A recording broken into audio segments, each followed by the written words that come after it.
Growing up in Burma is difficult enough.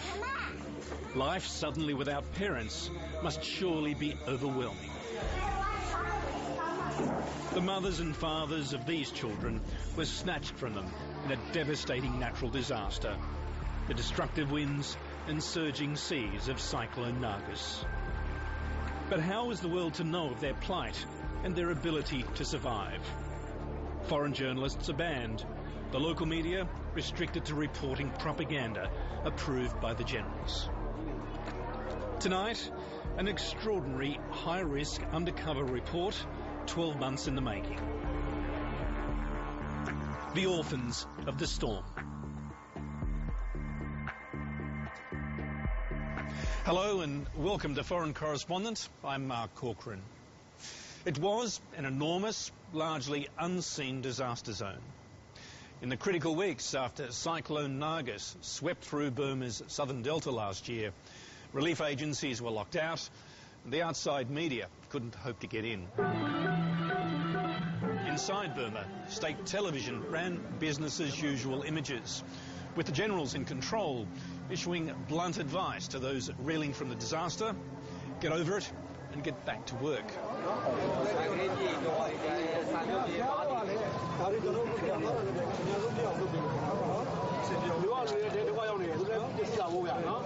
Our program tonight is the result of a highly planned but incredibly dangerous project undertaken by a team of Burmese cameramen to document the lives of the Delta children orphaned by Nargis.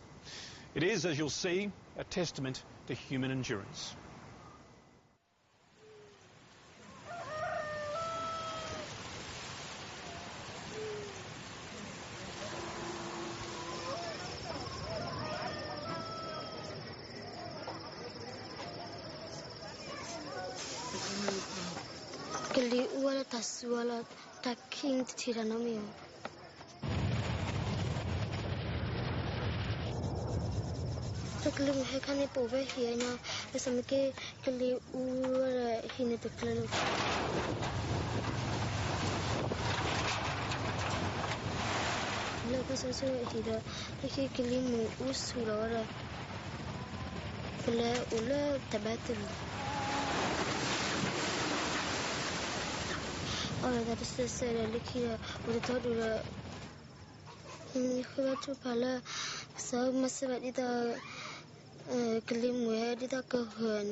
Silver Moo is 13. She, her parents, her two sisters and her younger brother believed their church would protect them from the rising waters.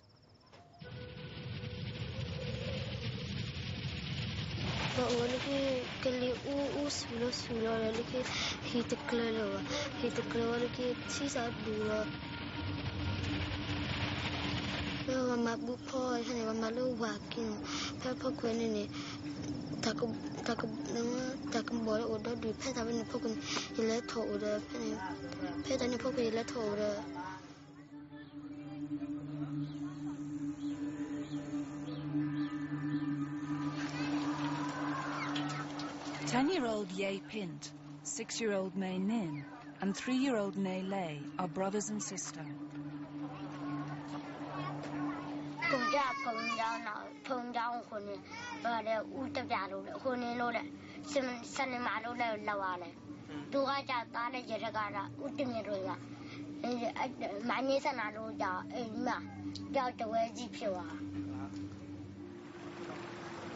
Unlike the children, their parents were indoors when the cyclone crashed into their village.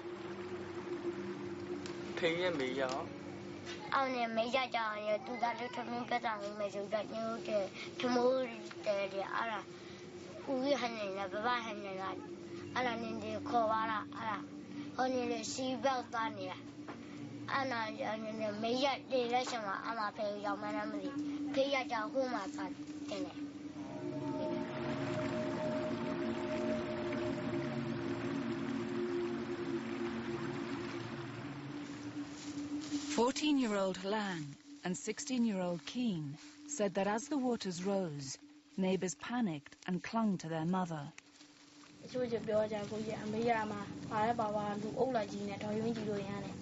Pala Bawa, may you go one so that the word to Mark go on, so me and go, my time old, I have been my other meeting.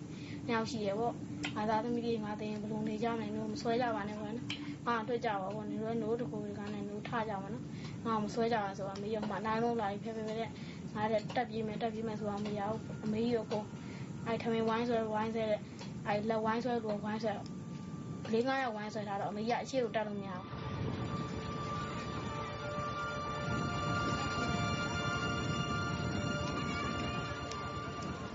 Deep in the delta, one of our teams established themselves in a makeshift village that survivors had built on the site of a town flattened by the storm. 1,200 people perished here. When our undercover cameraman first arrived asking to meet orphans, he was given a list 15 pages long. He chose to follow the little orphan family of 3.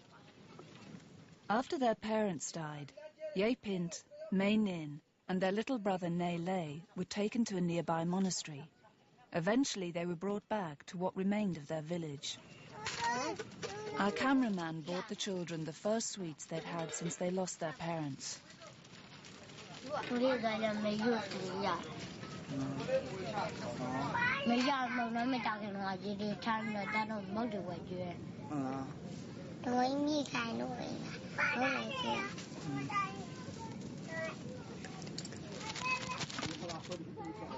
The villagers were letting the children live in a tiny shack with just one room.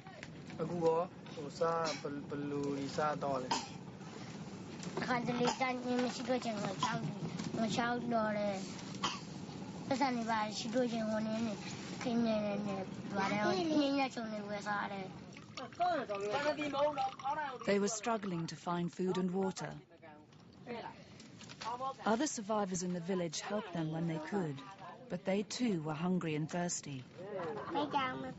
At only 10 and 6, Ye Pint and Mei Nin had become surrogate parents to their baby brother.